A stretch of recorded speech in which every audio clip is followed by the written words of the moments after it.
好的，紧接着呢，下一个阶段是由 S&P Global Mobility Miss Jessie Zhang， 她是 Senior Research Analyst Powertrain and Compliance Forecast APAC S&P Global Mobility 所要探讨的题目呢是 Mainland China NEV Market Outlook Passenger Car 这部分呢 Jessie 是为我们线上预录，我们掌声欢迎 Jessie Zhang VCR。Good morning, everyone. This is Jessie Zhang from S&P Global Mobility. Our previous company name is IHS Markit. I'm so glad here to share our latest analysis for the Mainland China NEV market outlook.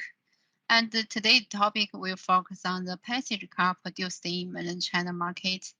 For the NEV market, as we know, they had very developed with a linear growth and strongly rely on the fiscal subsidy in the past several years, which is led by the Mainland China domestic OEMs.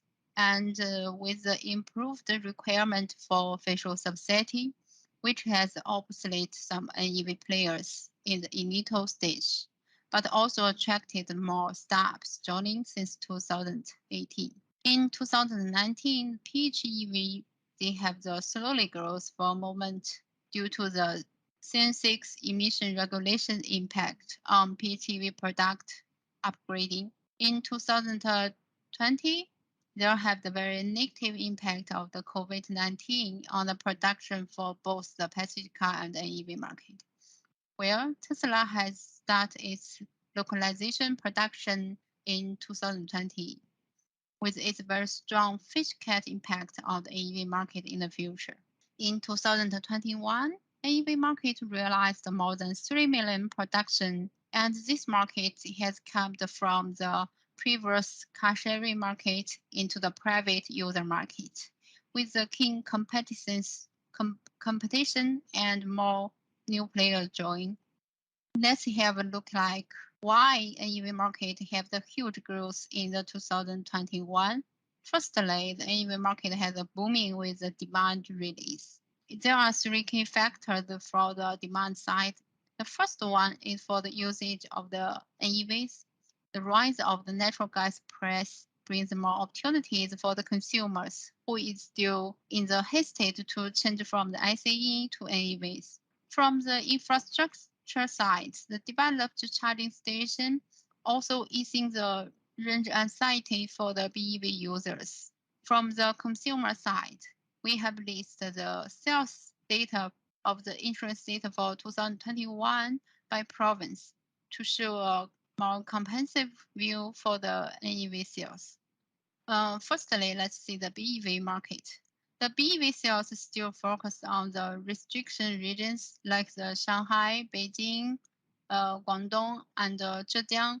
These are the provinces who had the very property province and also had the very consumer with a very high adoption for the new BEV product. And the tier 2 province, they are the A segment BEV popular province, like the Henan, Shandong, who has a very large population, and the demand come upgrade from the low-speed BEVs, which has restricted in the past several years. And another one is the Anhui and Guangxi province, who are the location of the A-segment automaker Chery and SGMW, which has reflected the both end of the consumer demand for the BEVs. A-segment reflect for the basic driving with a low cost, and the others, the D-segment like the Tesla and the BYD, they have reflect for the BEVs who has a new technology added. For the PHEV sales market, it still have the very strongly rely on the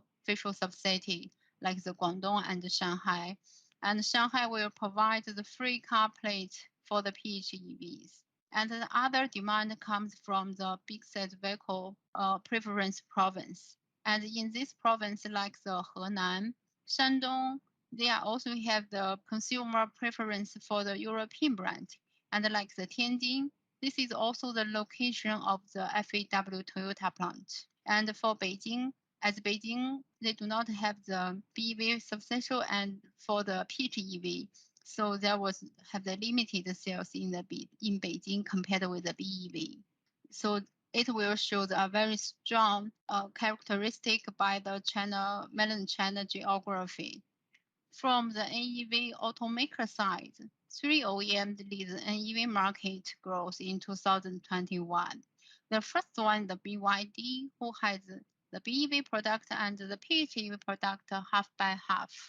And the second one is Tesla, who has the famous product Model 3 and the SUV Model Y.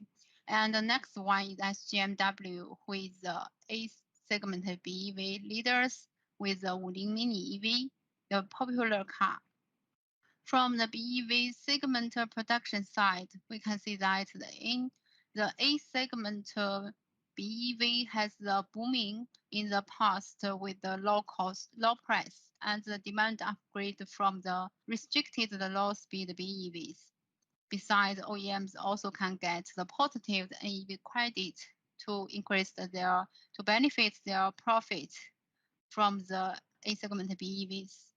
But with the booming of the total BEV market, the positive BEV credit price they will go down year by year, and the mainland demand for the BEVs will come from the C and D segment, we usually call the family car demand.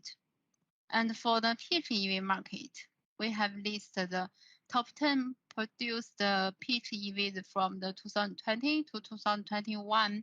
It will have the very clearly view that the 2021 PHEV market is mainly led by the BYD and Li Xiang. BYD owns more consumers' preference with its DMI technology launched, which had a very better performance in the cost parity compared with the ICEs in the volume car market.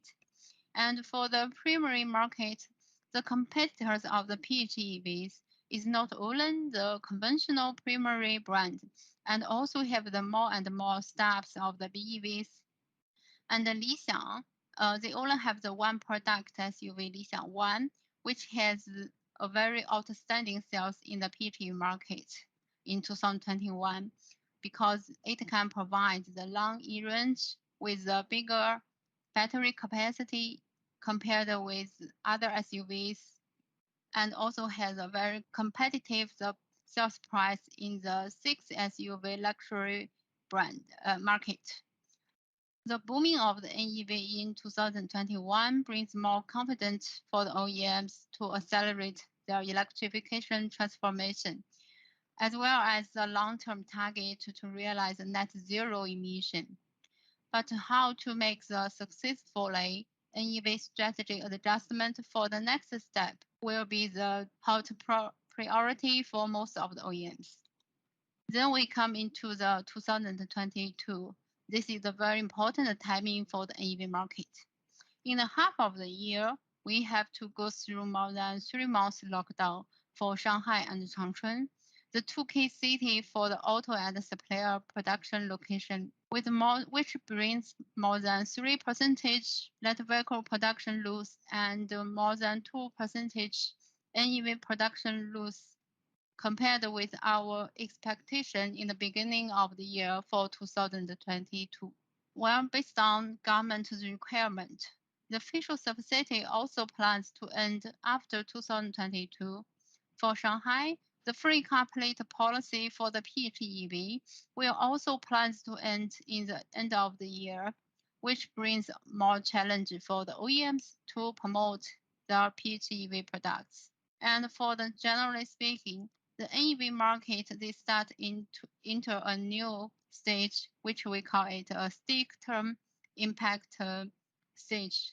And the driving factors for the NEV market development will come from the fuel consumption regulation, the dual credit policy, and the released demand, as well as the industry development with the technology revolution.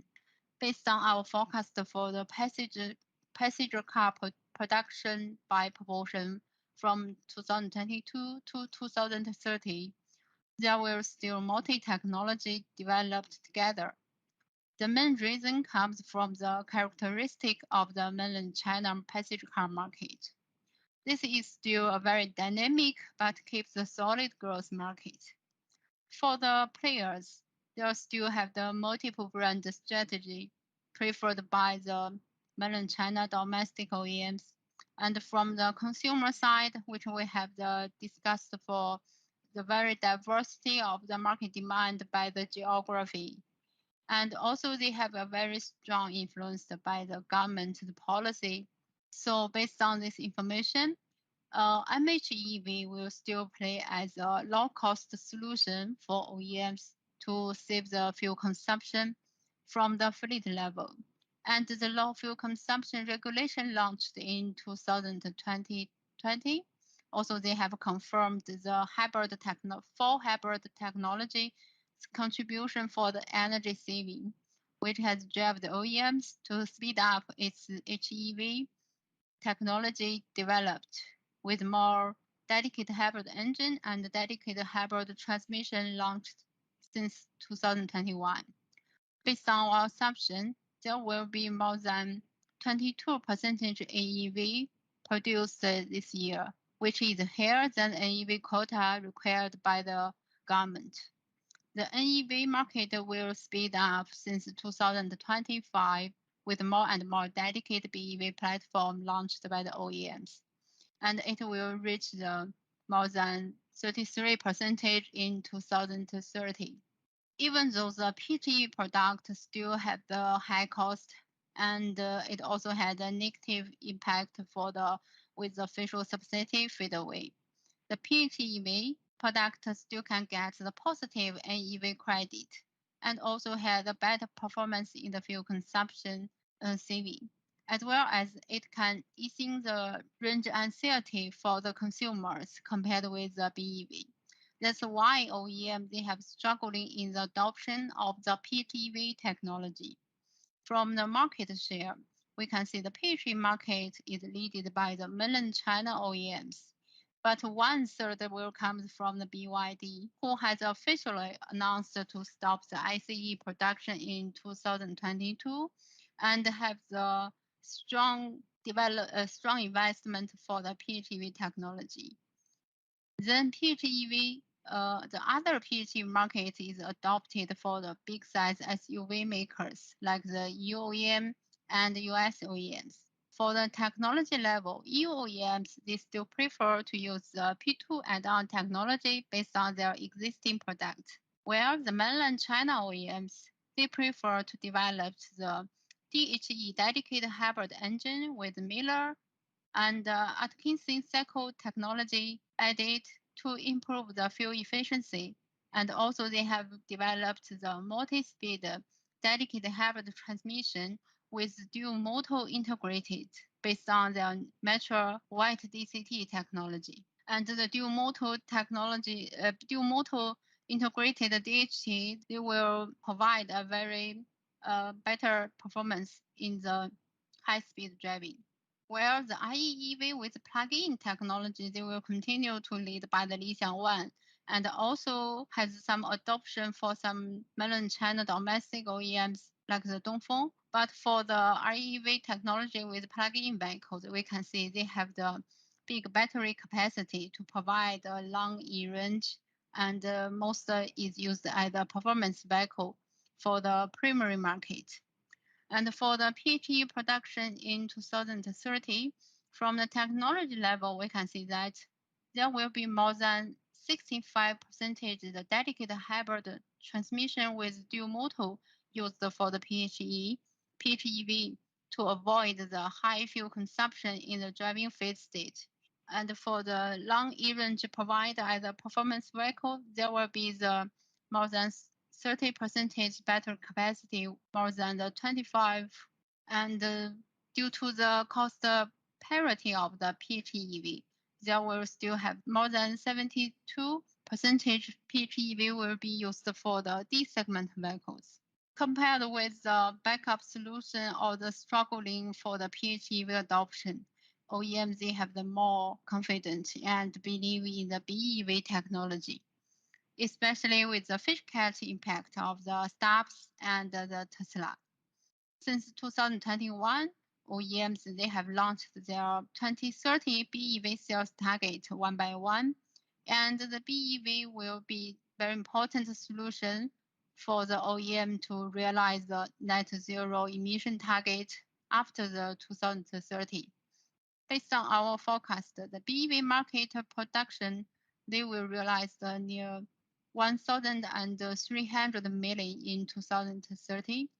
And in order to solve the range anxiety from the consumer side, OEMs they have to increase the battery capacity with the technology revolution on the energy density, safety, cost parity, as well as how to improve the efficiency of the power consumption. Based on our forecast, more than 30% vehicle battery capacity will larger than the 100 in 2030. Another important component of the BEV is the e-motor. Based on the metro technology of the industrial motor, BEV have the advantage in the power provider compared with the ICEs. Since 2022, almost all the BEVs start to use the integrated e-helix, as usual we call it 3-in-1, and the average power of the single motor is more than 150 kilowatt. Based on our forecast for the system power of the BEV produced in 2030, there will be a very high penetration of the dual motor installation for the D segment and above, which can bring more benefit for the driving experience for the BEV users.